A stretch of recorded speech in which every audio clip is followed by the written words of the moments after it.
Hello, everybody.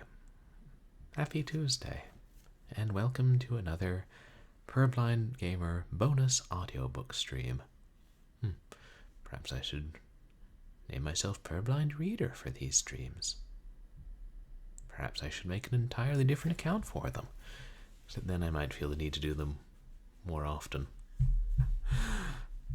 But I hope everybody's week is going well so far. Mine's kind of busy, catching up on various things, including stuff, helping my boss with stuff from when he was sick last week, and big stuff tomorrow. And I'll try not to worry about that. And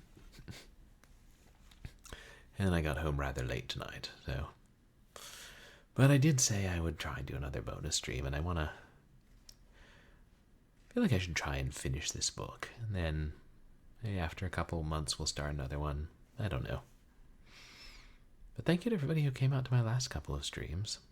On Sunday we streamed Doom Reboot and blasted our way across hell. On Saturday we played The Shopping List, a short horror game. And yes, I'm aware that we need to start a new non-Doom game soon. Hopefully this weekend. But tonight we'll be continuing CRATER'S GOLD. Why do I always get congested at the start of these streams? Hopefully I'm not coming down with the cold. And tonight we'll just try to get through, another 3 or 4 chapters. Just an hour. I feel like it's a good length for these streams, or maybe if it were maybe a little longer would be good, but since I always start kind of late, I want to try and start winding down by 11 or shortly thereafter, because I just keep the illusion that I keep normal hours and I'm responsible or something. I don't know.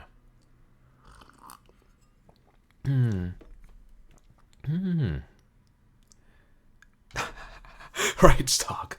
Oh, it's just a Purblind Gamer reading account, a Let's Play account, unboxing account, singing account, one for just drinking where I try weird alcohol. Eating expired food. That only happened once or twice. Oh, and give Mr. Cheerglimmer his own account. Oh, jeez. We can't do that. Then Airplane Lion and Sporting Nouveau Riche London of Cthulhu and Regent Swag Duck will start wanting their own accounts. Where does it end? That would be wild, but then I feel like streaming would have to be a full-time job.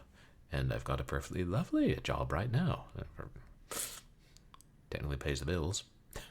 I don't know, I don't think I could do full-time streaming. I would probably get burnt out.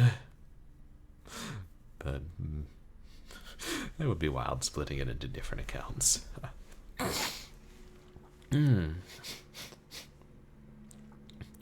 And as per the norm with these audiobook streams, I have text-to-speech turned off and won't be responding to chat until catching up at the end. And do I have the alert on?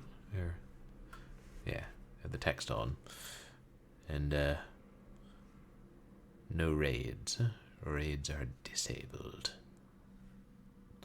It's because then it will make it easier for me to eventually edit all of these together into a single audio file, a traditional audiobook that people can listen to on their MP3 players or whatever.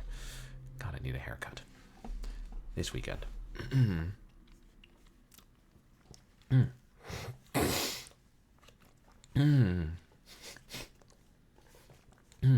And I have been putting the VODs up on the audiobook stream up on YouTube, so they're not lost. I just haven't made them public yet, which I gotta try to write them up a little bit, each one, and it seems like I'm always behind on something. Anyway. I wonder what I did with the bookmark I had. Probably ate it.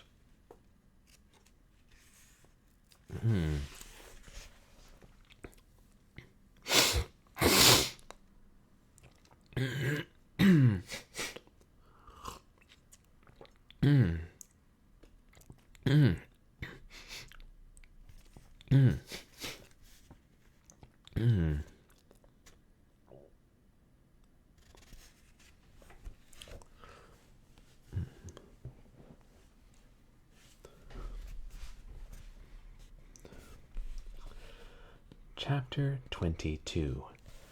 The best account of the rescue of the Colossus was undoubtedly that given by the chauffeur some weeks later.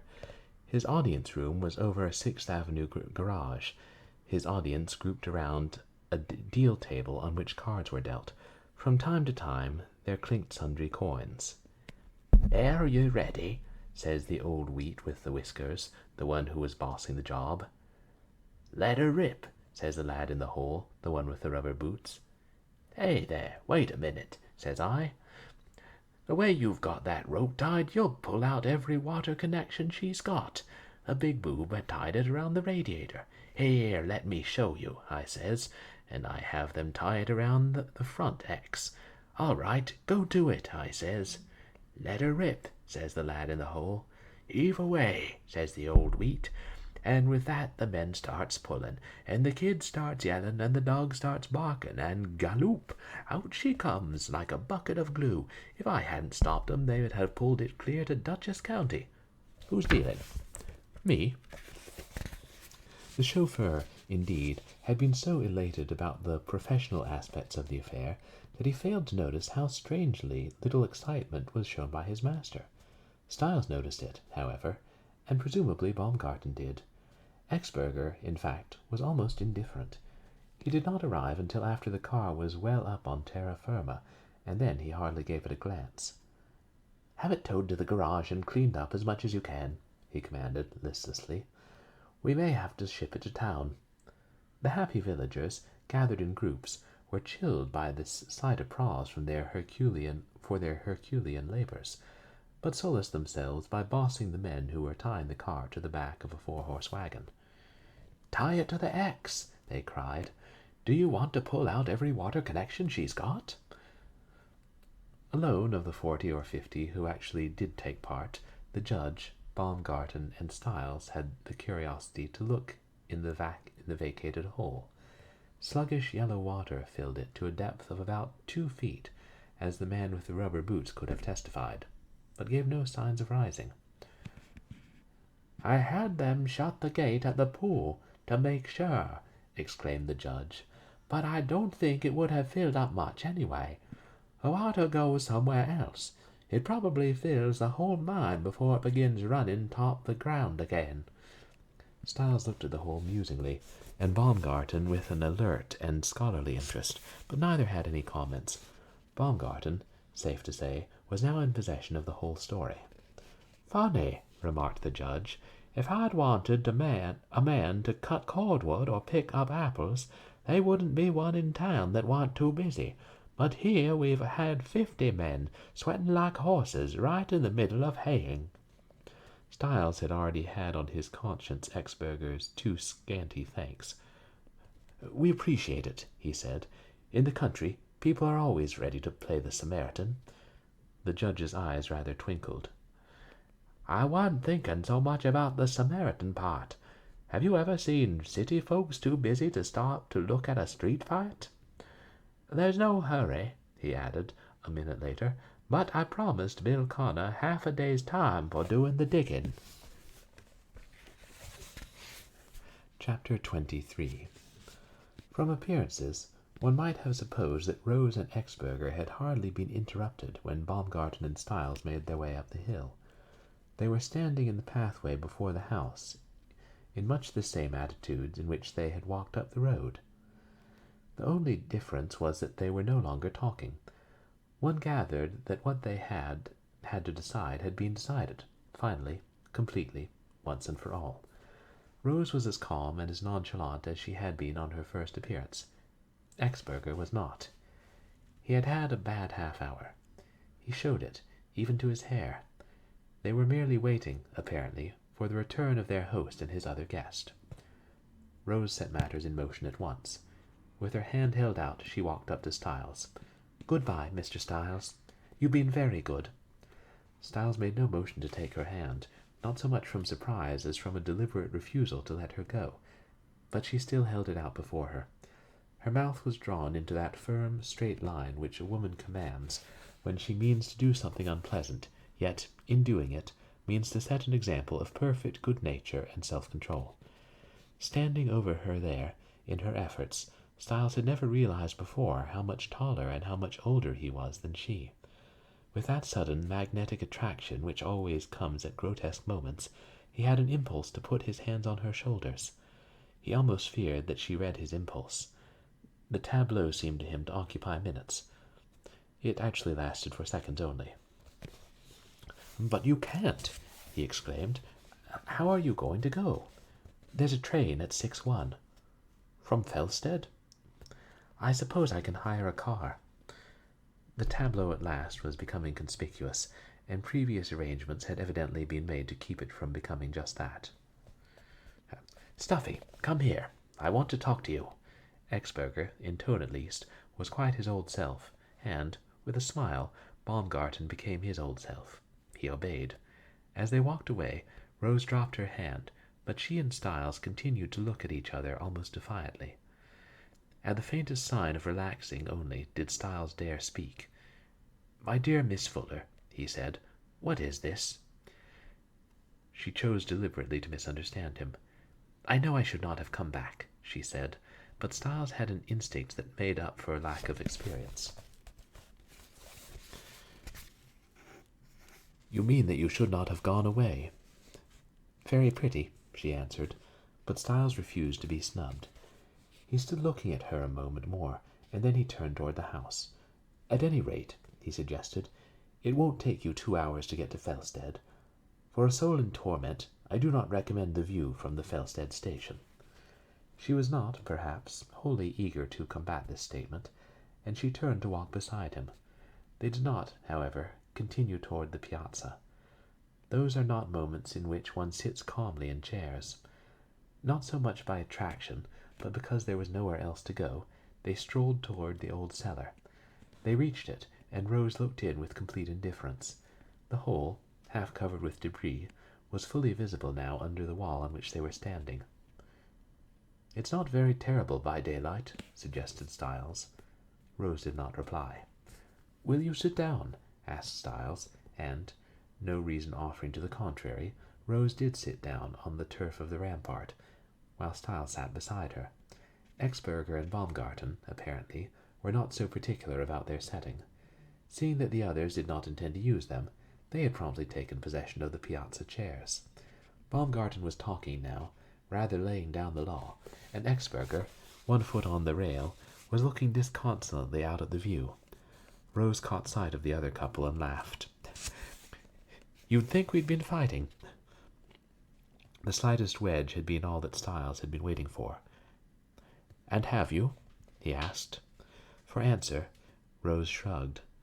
It was not the easiest thing to talk to answers like that, but Styles knew that time was fleeting. "Will you please tell me," he begged, "was it anything I did, or said, or didn't say?" At last Rose turned to him squarely. "Why do you pretend to be such a fool? Because you're not, really." No, he was not, but the admission involved further silence. Because of that silence, probably, Rose relented. "Mr. Styles, be sensible. You can see the position that I have been in. Perhaps you thought I didn't care. You know as well as I do that I ought not to have stayed here. I ought to have gone home last night, if I had to walk." She added, faintly, "It didn't seem so queer then." "Why does it seem queer now?" He did not mean his question to be cruel, and she did not take it as such. She looked down at the turf, and then she said, musingly, "I saw Stuffy Baumgarten at the station." Styles knew from the tone of her voice that at last he could adopt with success her own policy of silence, and, in time, sure enough, she went on, with effort and fragmentarily. "He said he was coming here. Even then, I didn't think of it much. Just before the train came in, I got scared. Those two together. I knew he would make an awful mess of it all." Her voice had not changed, but Styles knew that he meant Exberger, not Baumgarten. She went on as before. "I don't know that I helped matters any." "You don't mean to say," asked Styles, "that Baumgarten is going to say anything about this adventure?" "Oh, no, he won't now. That's all right. I made Charlie ask him not to, but it wasn't just that." By the way she prefaced the next remark, Styles foresaw its nature. "They're good as gold, both of them, but they don't always see things the way that you do." "That was not what I was going to say," said Rose quietly. She sat in silence again, trying to find words to tell him what seemed so clear to her and ought to be so clear to him, and probably was, except for his obstinacy. "It's that Mrs. What's-her-name, Queen Victoria." "Mrs. Puller?" asked Styles. "Look here," he went on. "If that old Duchess is bothering you, you just get her right out of your head once and for all." Rose smiled. "I didn't mean her so much, herself. It's... you know what I mean. Charlie is the best fellow in the world, and Stuffy is all right in his way, but..." Styles helped her. "You thought it was time to call off your dogs?" "That's about the size of it." "Look here," Styles commanded again. Then he stopped abruptly.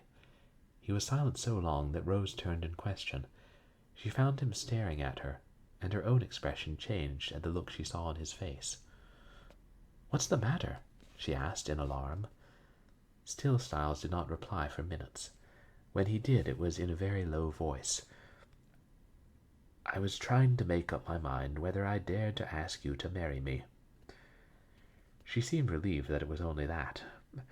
"We can talk about that later," she said. Her eyes twinkled. "Once is enough for one afternoon." Styles nodded toward Exberger.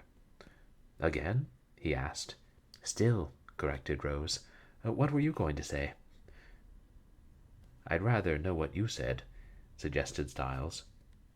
"I said no," she answered emphatically. "What I've always said and always will." "Good gracious, I didn't mean that," interjected Styles hastily.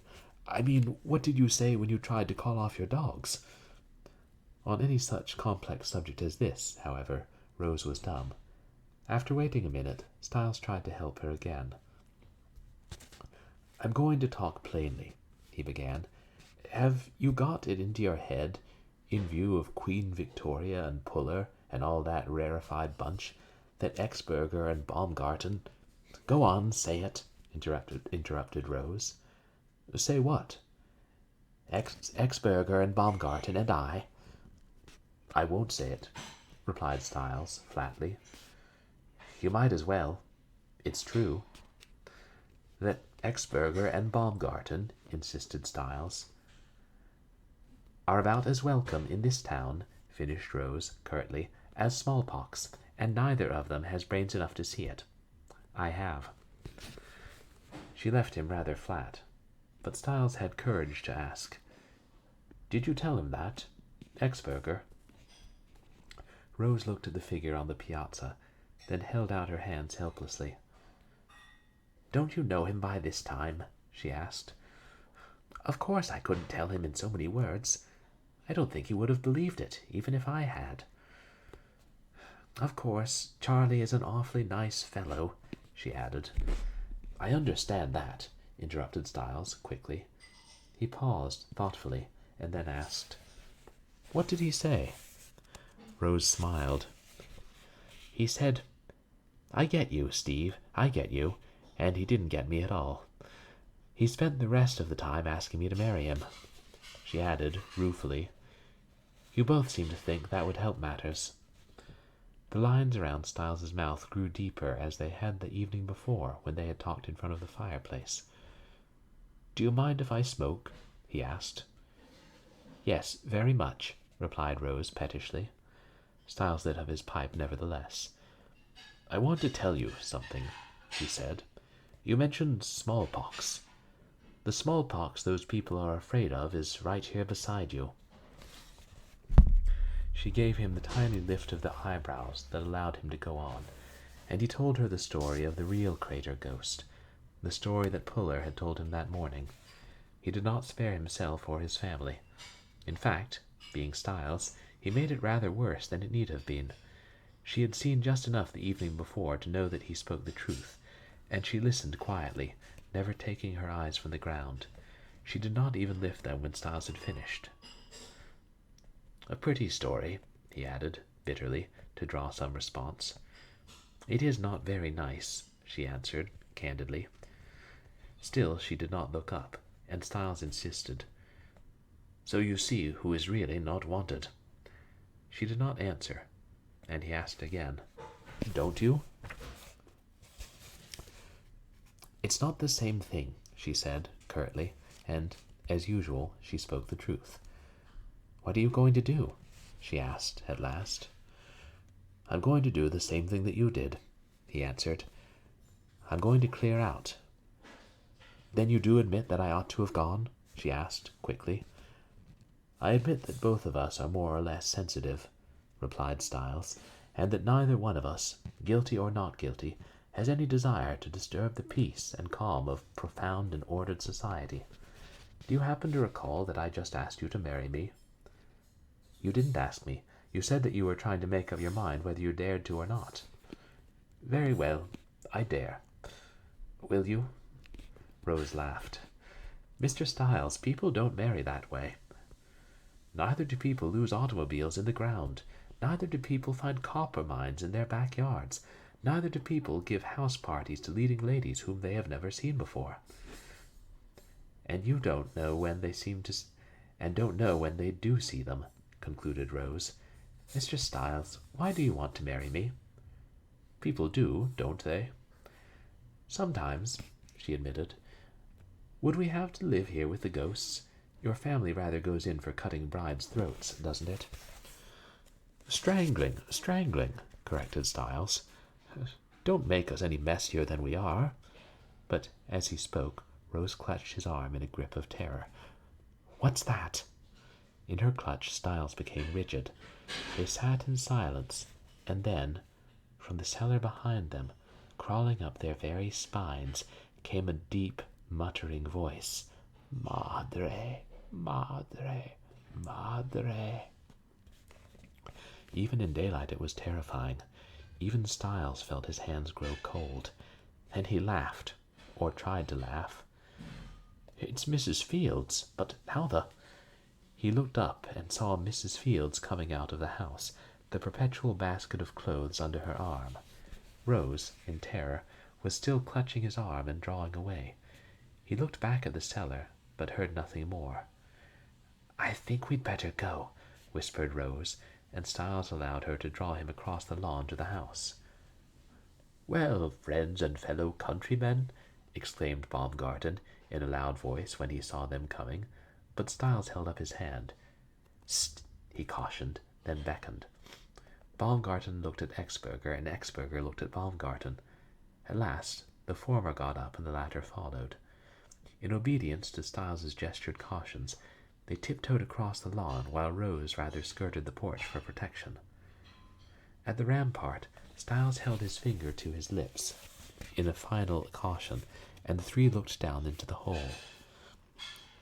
For a minute they heard nothing. Then came a deep, mumbling voice. Madre. "Jove!" whispered Exberger, and Styles cautioned him again. Motioning the others to stay where they were, he hastened across the lawn. "Mrs. Fields," he said, "I want you to come here a moment." Mrs. Fields calmly finished hanging a towel before she gave any signs that she had heard. Then she followed him to the rampart. "Mrs. Fields," said Styles firmly, speaking very close in her ear, "do you speak Spanish?" He pointed into the cellar, and at that moment came two deep voices at once. All three of the men looked at her, and she looked at the hole. "Maybe I do and maybe I don't," she replied, "but I shouldn't say that was Spanish."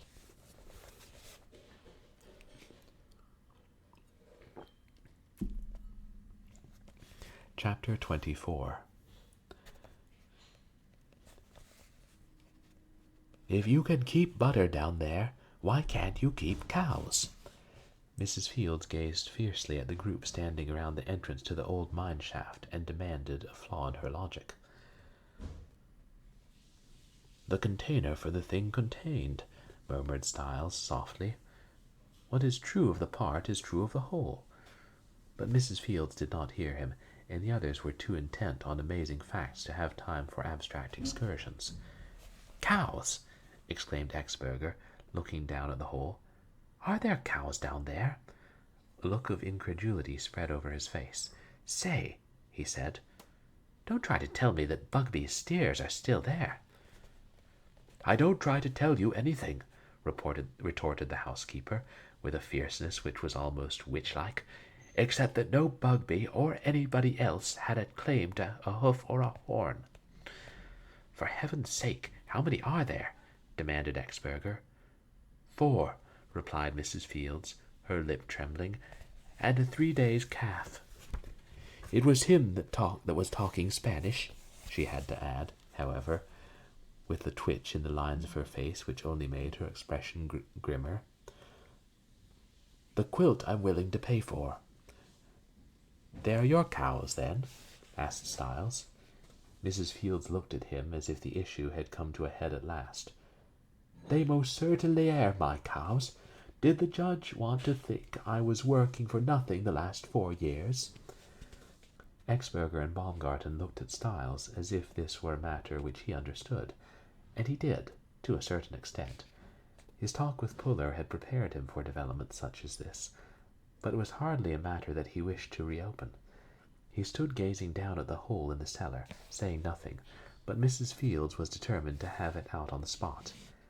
I hain't any papers, but I'm willing to go to law on it before I'll give them cows up. The calf is mine, anyway. Nobody is going to take your cows away from you, Mrs. Fields, said Styles quietly. How long have you had them down there? When did you come? parried his housekeeper. 3 weeks ago, answered Styles. Well, then, they've been there 2 weeks.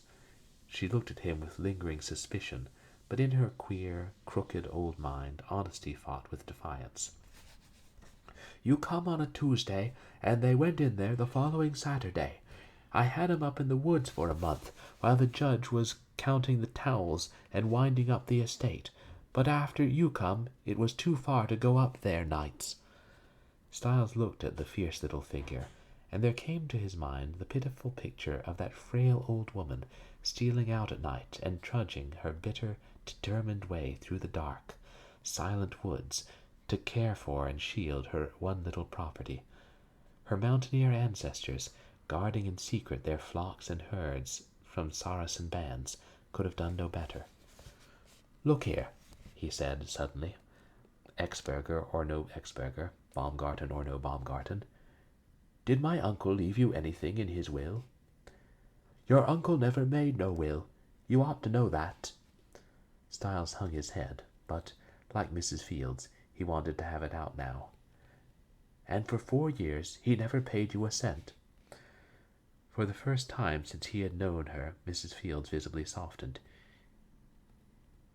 He was a man accustomed to using his money, what money the judge let him have. So you took the cows.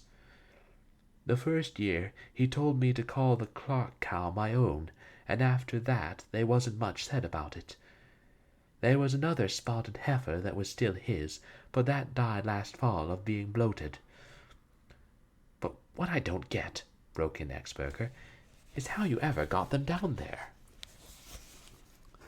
He spoke loud enough so that Mrs. Fields heard him, and she turned on him with a snort. There's plenty of ways, if only you know them. Styles hastened to intervene. Would you be willing to show us? He asked, gently, but, while the forced strain was telling on Mrs. Fields, she still managed to summon one last show of fierceness. That's understood, then, that the cows is mine? Full and free, without let or restraint, without secret covenant or implied reservation, Styles answered, with a smile, and before 2 witnesses. 3, he amended, as Rose, seeing that none of her companions had been eaten alive, slowly conquered her fear and came across the lawn. "And the calf, too?" insisted Mrs. Fields. "The calf, too." "Come on, then." Rose met the group returning to the main house under the trudging lead of the little old woman, and her face implied a question. "Fall in," called Exburger gaily. "We're going to explore the mine." As if she had hardly heard him, Rose looked at Styles, and he repeated Exburger's exact words. "There's no danger at all," he added, and, timorously, Rose walked along with them. In her kitchen, Mrs. Fields lit a lantern and led the way through the hall to the cellar stairs, where she turned. "This ain't the way I got them in," she exclaimed laconically. She led her explorers down the rickety stairway and, turning at the bottom, held up the lantern while they followed, Rose last of all. As they left the main floor, they were met by a smell of mold, and their faces were brushed by cobwebs. Rose shivered, but kept on bravely. The cellar floor was of dirt and wave-like in its levels, but sooty windows helped out the lantern, and Styles with his party looked around. There was little to see except the base of the immense chimney, which filled a considerable part of the cellar. Along the walls were innumerable crocks and earthen jars of all sorts and shapes, and a rusted machine of which not even Mrs. Fields knew the purpose. "I got them in there," she said, and pointed to the closed door of the hatchway. Indeed, relieved of her secret, Mrs. Fields was actually garrulous. A brisk and almost hysterical amiability had come over the dour and defiant woman who had waited grudgingly on Styles for 3 weeks. Was it relief? He wondered.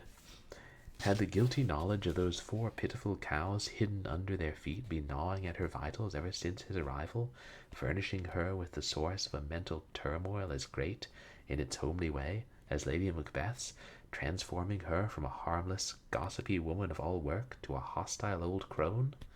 It could be. 4 cows to her meant the prop of old age.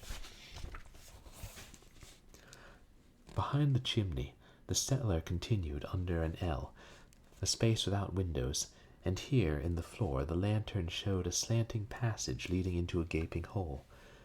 Beside it were large piles of dirt. "Why, it's fresh!" exclaimed Baumgarten, leaning down and examining it in the light of the lantern. Mrs. Fields stood still and said nothing while Baumgarten took up a shovel. "Someone's been digging here."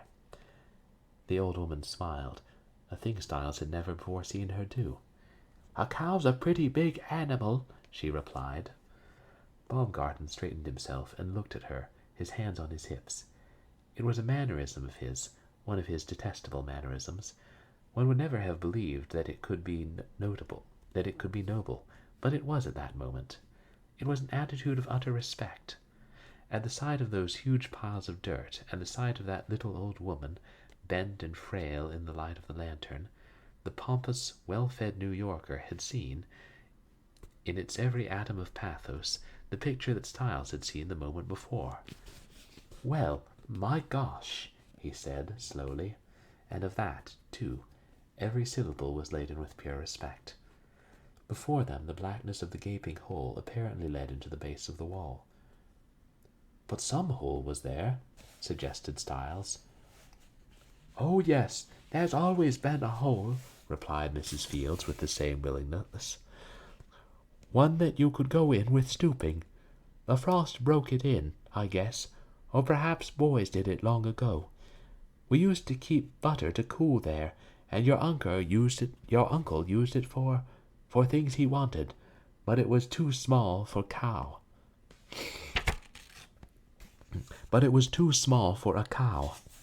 "And you shoveled it out?" said Styles. "The wall was broke anyway," said Mrs. Fields fearfully. She turned the wick of the lantern higher and led the way into the tunnel.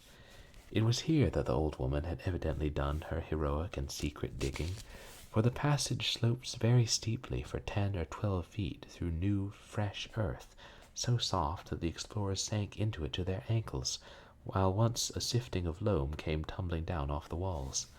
Baumgarten, who was in the lead after the housekeeper, stopped fearfully. "It won't fall. said Mrs. Fields, turning. "The top's just the same as it always was. I only dug out the bottom." At the end of the slope they came suddenly into a large subterranean gallery where the footing was hard. Mrs. Fields stopped with the lantern, and the others gathered round her. Here they could stand erect, and, looking up, they saw that the top and the sides were held up by hand-hewed beams set close together. Styles looked back the way they had come. "How long did that take you?" he asked. "Only 4 nights," she replied. Styles and Baumgarten looked at each other, and the latter shook his head in despair.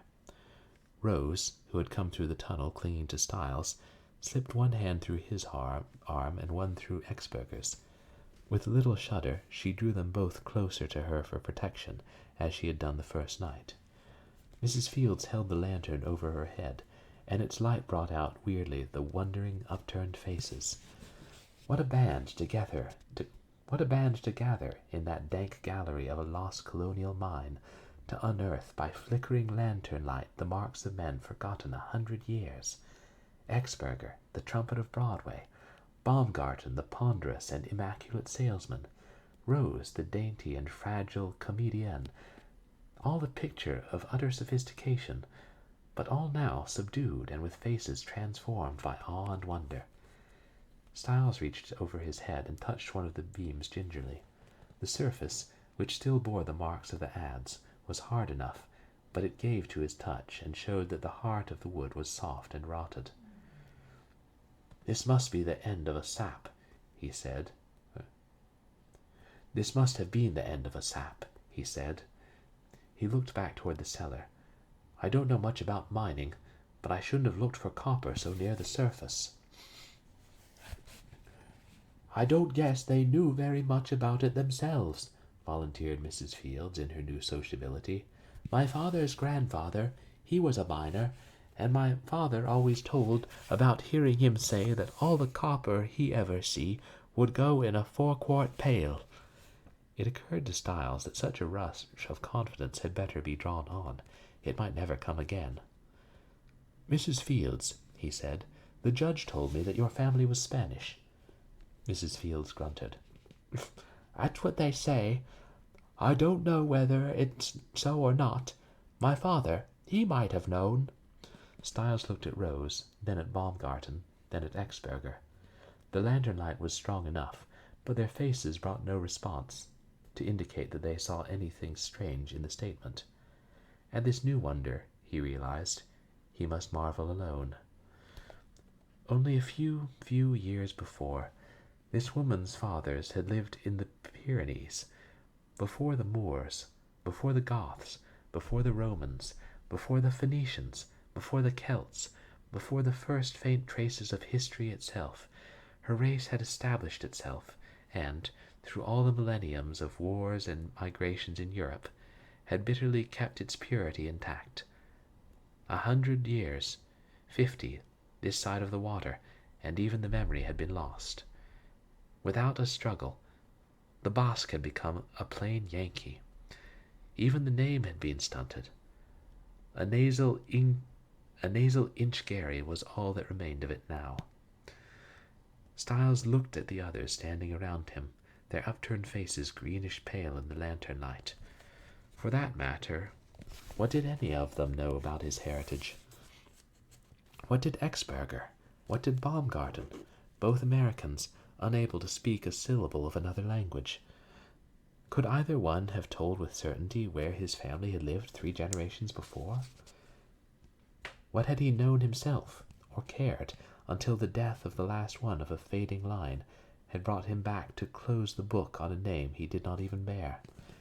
Except for that accident, he would have been just like the others, living, snugly, a life of which the very roots did not go back of yesterday. On the other hand, the judge knew. The judge saw, as living figures, men who had died before this country was born. Solomon Crater, the massacred uncle, the West India merchants. But the judge, for all his tradition, for all his background, how is his life the richer? Where was his culture from Harvard? Where was the thrill of his shipwreck near Singapore? Where was his romance of his days of the 49ers? Wherein even did he speak purer English than Exburger? The judge? As Baumgarten would have said, with a shrug, "There you are." "But where are the cows?" asked Exburger suddenly. "They're here just a piece," replied Mrs. Fields. "The rest is easy. Don't step on the beams. They're soft." She picked up the lantern and led the way down the passage in which the timbers arched overhead like the ribs and deck beams of a ship. At intervals, one or two had fallen. She rounded a curve, and, for a second, the light of the lantern came to them only by reflection. "It smells like the circus," said Exburger. "That's them," replied Mrs. Fields. "So, Blackie." In a larger underground chamber around the curve, the 4 cows were standing, chewing their cuds with the nonchalance of domestic animals, perfectly unconcerned so long as they were fed. With a proprietorship which was mounting to pride, Mrs. Fields held the lantern over the tail of the farthest. She looked at the visitors expectantly, and Rose followed Styles at the safe distance from the animal's heels. "The darling!" she exclaimed, her eyes brightening in the lantern light. Between the last cow and the wall, a little black head looked up at her. Its friendly impudence and widespread little black legs tottered in front of her. Suddenly she burst into a laugh. "What in the world has he got on?" Mrs. Fields looked at Styles. "It was tore anyway," she said. "I thought you'd cotched me that night. If you'd some 3 or 4 minutes later, you would have." "If I'd come 3 or 4 minutes later," replied Styles, "you might have been shot." He picked up the corner of a pink padded quilt which was tied with a girth of bed ticking around the little black calf. "You're welcome to it," he said. "What else is there here?" The vault in which they were standing had evidently been used for some sort of headquarters, possibly the head of the shaft, for the top was still sealed with planks, while rotted boards crumbled into a sort of red dust underfoot. "This is as far as it goes," replied Mrs. Fields. "Leastways as far as it goes now. The rest is water. Better not go there," she called suddenly. "You'll break your neck." With his usual talent for exploration, Exburger had started strolling nonchalantly around the cavern, but he stopped with a start at the housekeeper's voice. One scare was enough from that mine. With a willingness almost effusive, however, Mrs. Fields picked up the lantern and walked to his side. "Careful now," she warned, "if you want to see it. Don't get ahead of me." On the opposite side of the chamber to that by which they had entered was the rotted frame of a broad, heavy doorway, with 2 planks propped crisscross to bar it. Mrs. Fields took these down, and, holding the lantern at arm's length before her, she shuffled through the doorway, not lifting her feet from the ground, while, inch by inch, the others followed. For 8 or 10 feet from the doorway the footing sloped moderately, and then, with a jerk, the housekeeper stopped. At their feet, like the mouth of a funnel, yawned inky blackness. The old woman picked up a chunk of dirt and tossed it into space. With a velvety, uncanny silence, it vanished from sight, while the faces in the lantern light, leaning over Mrs. Fields' outstretched arm, waited tense and expectant. 5 seconds passed, and then came a faint, hollow splash. "Water," said Baumgarten significantly. "I should say it was water," exclaimed Exburger in a dry voice, "and except for the grace of heaven, it might have been me." "Don't, Charlie," said Rose with a shudder. "Hadn't we better go back? It might fall or something." "If it hasn't fallen for 100 years, I guess it won't fall now," replied Mrs. Fields. She drew back her lantern from over the shaft and turned, but as she did so, Exburger, crowding forward, made a sudden motion to throw an old piece of iron and struck her arm violently. "There, you've done it!" she cried. The lantern flashed up and down, and then there was utter darkness.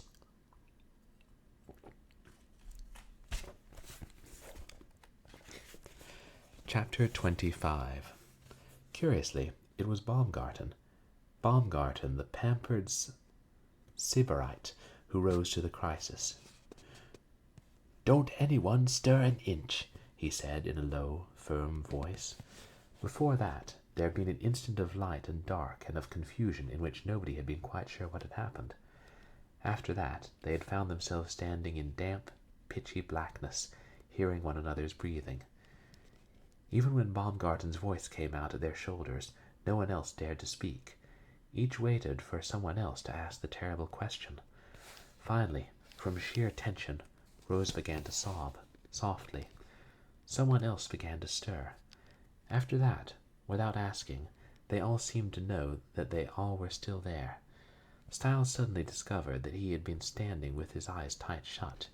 He opened them slowly, cautiously, but it made no difference. It was just as black as before, but, curiously, with his eyes open, he seemed to be able to hear better. And smell.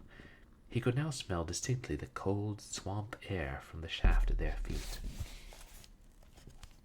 Again Baumgarten took command. "Light a match, somebody." There was another silence, and again all felt a foreboding of what would prove to be the awful truth. In a queer, strained voice, Exberger spoke what they knew was the common fate. "I haven't got one. Have you?" Nobody answered, and Exberger broke out in a sort of falsetto. "Styles, light a match!" And then, as Styles did not answer, he cried out in fright, "Styles! Styles!" Yes, I'm here," answered Styles. He became conscious of a faint scent from Rose's gown, and he had been wondering whether it would reassure her or only startle her the more to touch her. After he had spoken, he did put out his hand and touched her shoulder. Like a child, she came into his arms, and he held her. He could feel her heart beating rapidly. There was another moment of that uncertain groping, and then Baumgarten could be heard in a husky voice. "I think I've got just one. But for the love of heaven, don't anybody move." With ears strained, they waited ages while Baumgarten fumbled in his pockets. They could hear his stiff collar creak as he moved his arms. "Here it is," he said at last. "Now give me the lantern." "The lantern?" cried Mrs. Fields. "The lantern is down the hole." A sinking feeling seemed to follow. Baumgarten grunted at last. "Well, anyway, we'll make the most of it." He could be heard making motions to strike the match, but Styles stopped him. "Wait a minute," he said. "That match is precious. Before we light it, let's find out where we are." "I'm here," said Miss Fuller, speaking 2 inches under his chin. "Who's that?" asked Styles, as his groping hand touched a coat sleeve. "That's me," replied Exberger. "Here's Stuffy. Where's Mrs. Fields?" "All right now," commanded Styles. "Keep hold of hands." "Are you ready?" cried Baumgarten.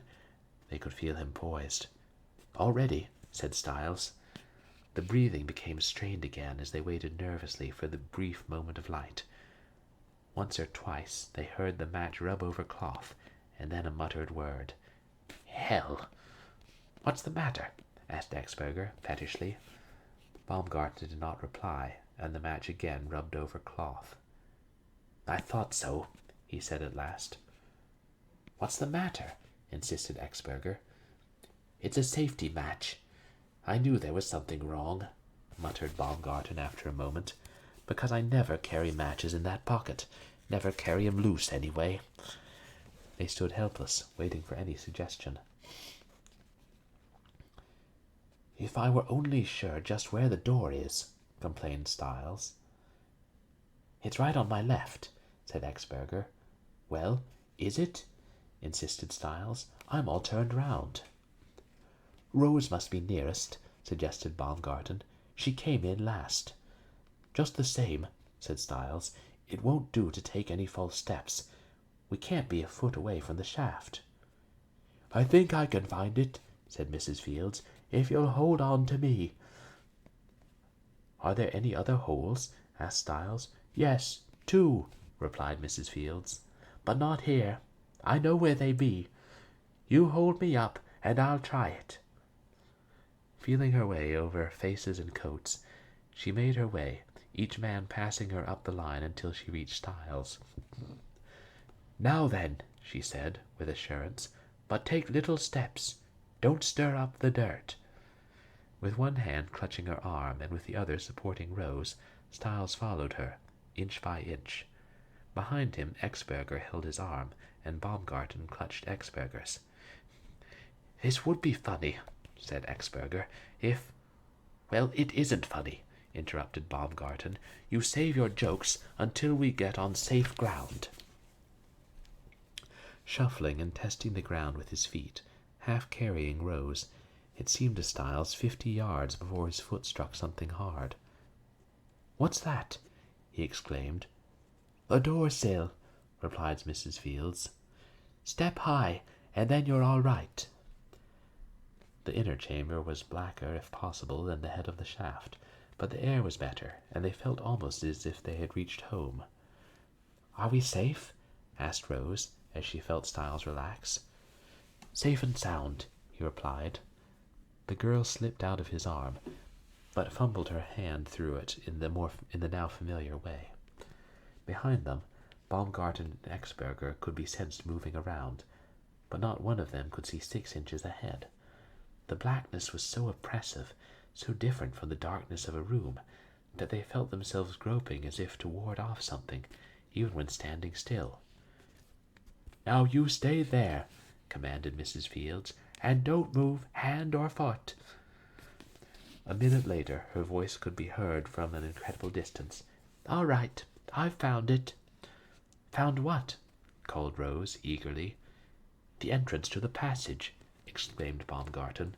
"Stand still," commanded the housekeeper sharply, and with that parting word the shuffling and rustling of her movements suddenly ceased. "Mrs. Fields," called Styles, but no answer came. With her departure, a loneliness and a vagueness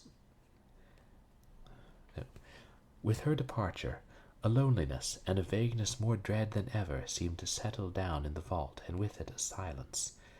Each one felt that all of the others had gone, and hesitated to say the first word. After a moment, out of the cavern came a slow breathing. "What's that?" asked Baumgarten in a low voice. "The cows," replied Styles. "Oh," muttered Baumgarten, "I'd forgotten they were there." There came another long silence, and then Exberger spoke with tentative cheerfulness. "You there, Rose?" "Yes, I'm here." Another silence. "Where are you, Stuffy?" "I'm here."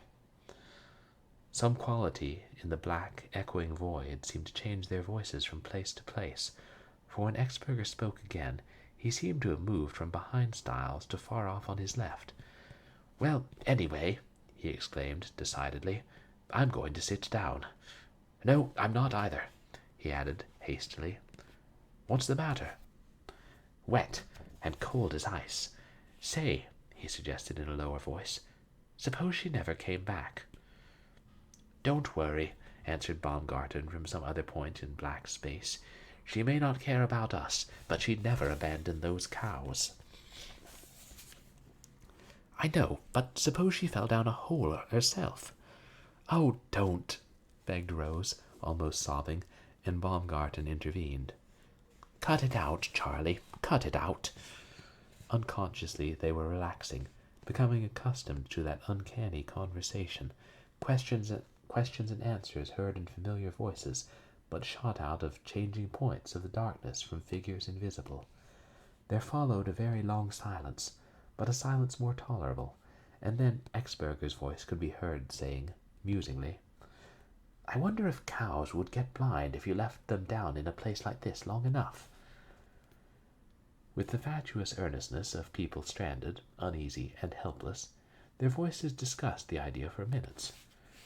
One who had wondered what people would do if suddenly volleyed out of their usual world, cast on a desert island, or, for that matter, translated to another era, would do well to study that moment down in that damp, pitchy mine, when once the first wave of fright had subsided. "I knew a man once," said Exberger's voice. "He was a comedy juggler." Even in the solid darkness, Baumgarten could be felt bristling with a sudden and jealous interest. "Who was that?" he asked sharply. "Nobody knew, you know," replied Exberger's voice, teasingly. "He was one of the juggling Jordans. His real name was McCarthy. But he lost 3 fingers in the revolving door of the post office in Montreal, and then he couldn't be a juggler anymore. So he went to training beagles." "Training what?" asked Rose from Styles's elbow. "Beagles," replied Exberger. "What did you think I said?" "I thought you said eagles." "Eagles," retorted Exberger scornfully. "How could he train eagles?" "I don't see why he couldn't train eagles just as well as he could train beagles. What are beagles?" "Dogs," replied Exberger, from the height of superior knowledge. "Well, what did he train them to do?" "Tricks." "Tricks," retorted Exberger. "Of course not. He trained them to hunt." "Hunt what?" persisted Rose.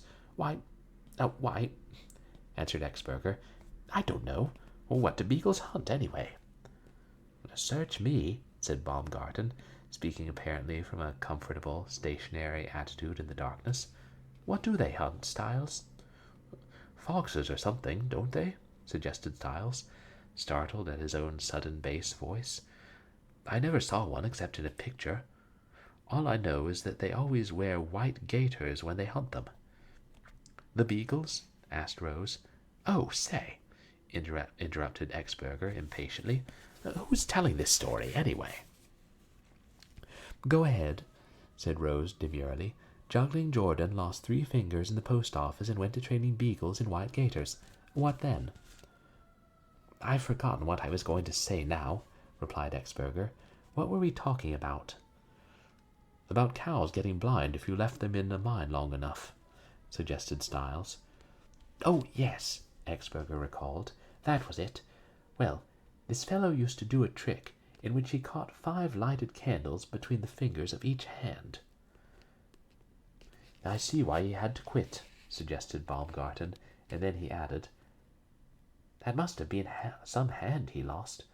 I've only got 4 spaces in mine." In the darkness, Exberger continued, "Well, anyway, what difference does it make? Call it 4.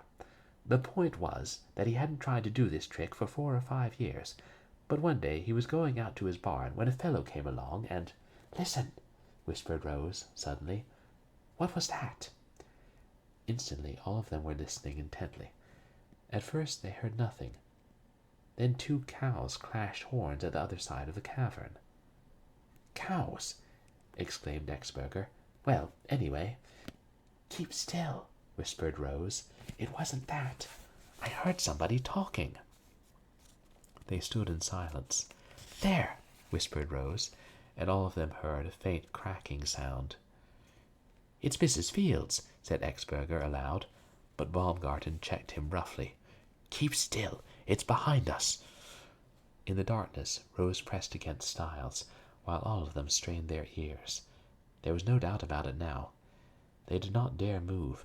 They did not dare even turn, but more and more distinctly, behind them, came the crackling sound, as of someone walking over brush.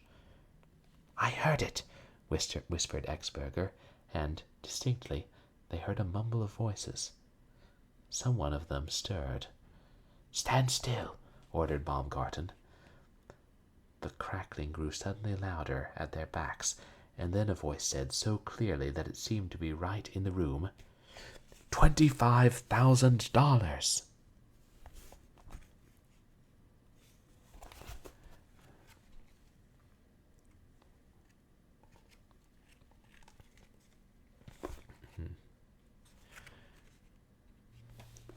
And I think that that's a good place to stop.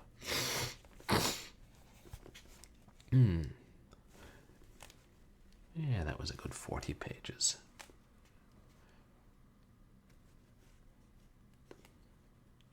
Seems to be about what we average on these streams. Let's see how much more we have left.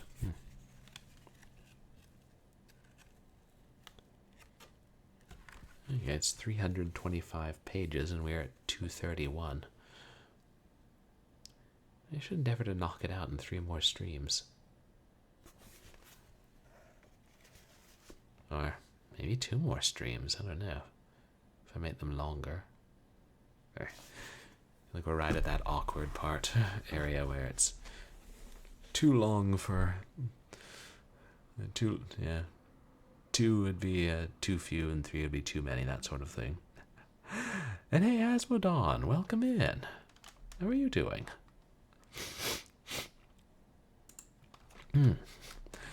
Guys, please go check out Asmodon. And Auburn Dusk, is it? I can never remember the method for like calculating in different eras, but yeah, 25 grand in 1919 would be 250,000 today. God, inflation is crazy, and it's getting high again, isn't it? I'm doing all right, thanks, Asmodon. And well, that's neat, Auburn Dusk. You Googled this. My video was the 2nd search result. Wow. And I think I've only uploaded 1 or 2 of the readings so far. I need to, or make the rest public on YouTube. I know, it's a really obscure book. I just, it was one I came across randomly, and it was public domain and a reasonable price. And yeah, and there was shockingly little about it. I found like one review of it that had been written in the 20s and not much else. I don't know if it was even reprinted until they started like reprinting public domain text through Amazon.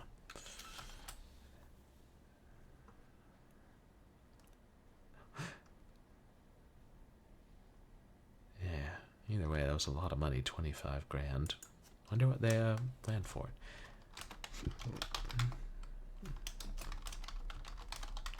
It's an interesting novel. You did. I thought you streamed Auburn Dusk. I'd forgotten that. Oh, made a game about Renfield. Nice. Haven't seen the new Renfield movie yet.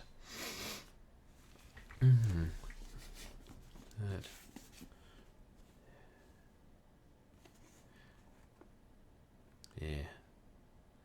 I guess it's not bad. If we have like 95 pages left, then we can try and do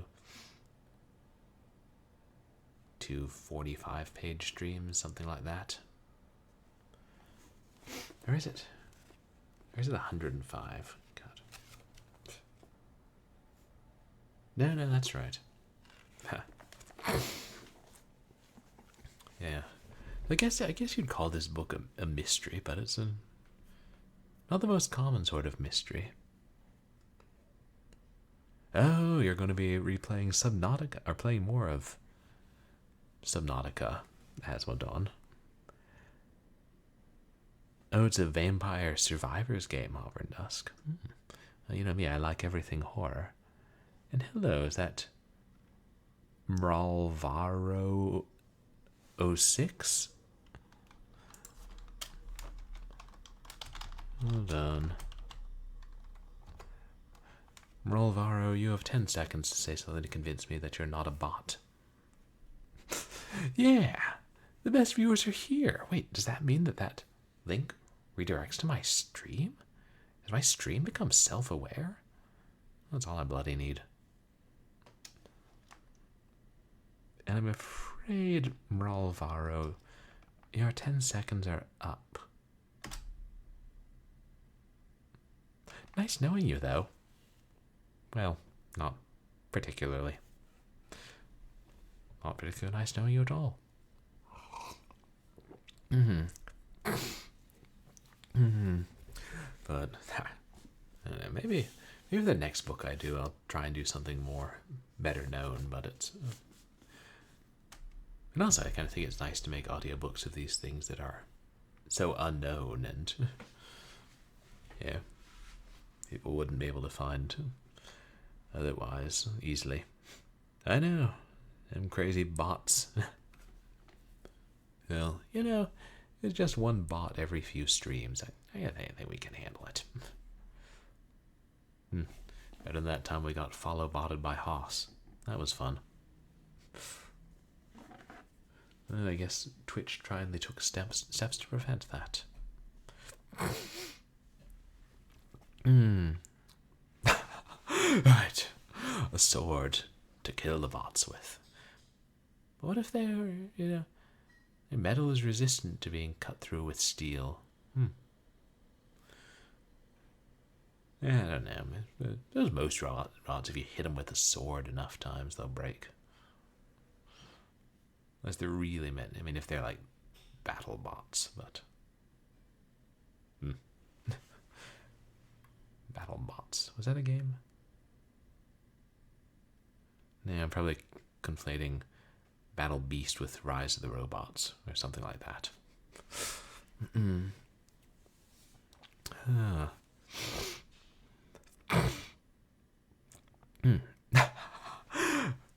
Melting the bots with rage.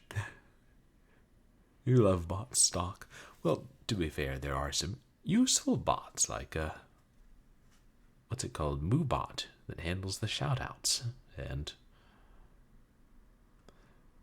there are other good bots. Just the obnoxious ones that come in trying to sell us things. I wonder if anybody actually clicks on those links and if they actually do buy the follows or viewers or subs, whatever it is. The different bots sell different things.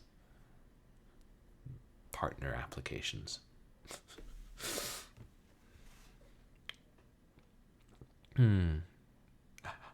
Well, right. We must decide which. Yeah, discern the good bots from the bad bots. Destroy the evil bots. I mean, you've got lots of games with robots, like a Vector Man. You've got the good robots, well, one, and the bad robots. Which are mostly good robots that were reprogrammed. So I suppose you could always reassemble them after, you ended the game and killed everything. That could be a spin-off game in and of itself. Okay.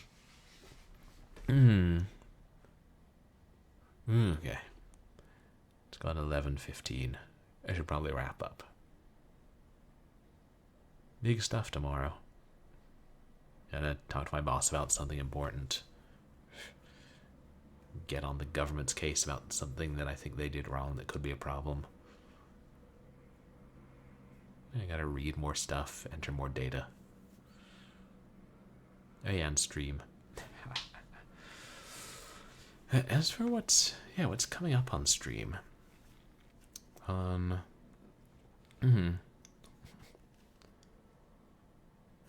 Tomorrow, we'll do our normal Wednesday night stream, and should be continuing Doom Reboot. You actually make better progress this time. Don't die so much. Then, Saturday, we'll do something for Short Horror Saturday. Sunday,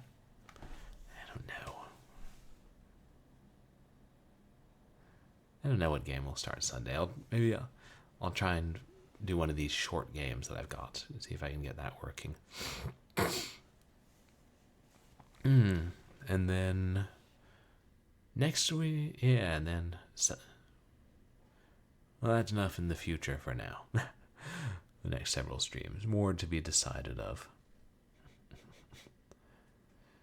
Esmodons, Doom 2. Doom 2 is already in. Oh, Max! HBO Max. I was thinking, I gotta tell you, it already dropped on IMAX a hot minute ago. Yeah. It's a really good movie, Asmodon. Did you already see it in the theater? That's the one I would recommend seeing in the theater on 70mm if you can. But I guess it's a bit late for that. But yeah, fun movie.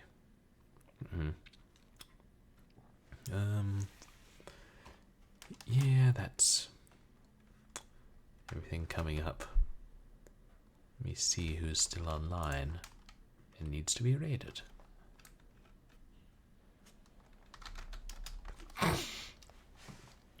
Hmm.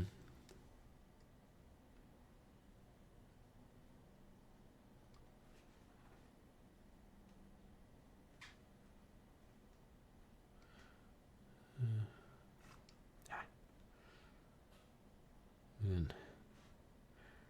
Oh, interesting. You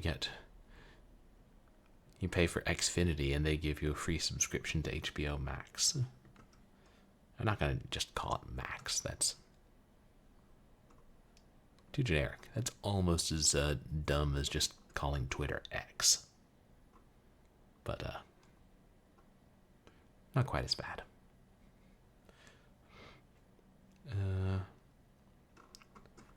Yeah, let's raid our friend Zuki Wookie.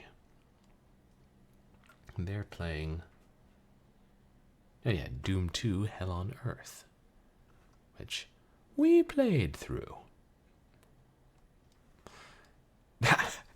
Minimum. HBO minimum.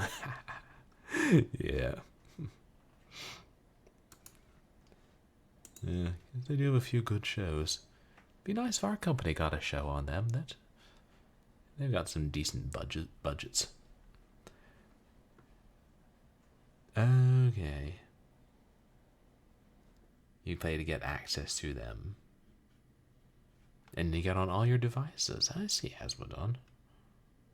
Sounds like quite a good deal.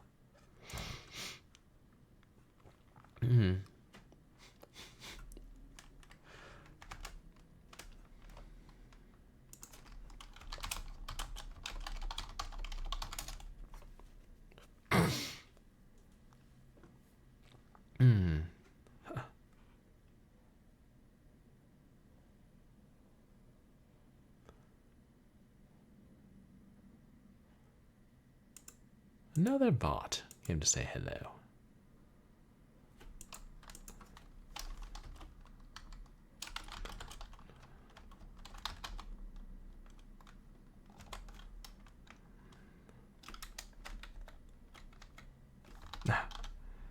Yeah. Best viewers.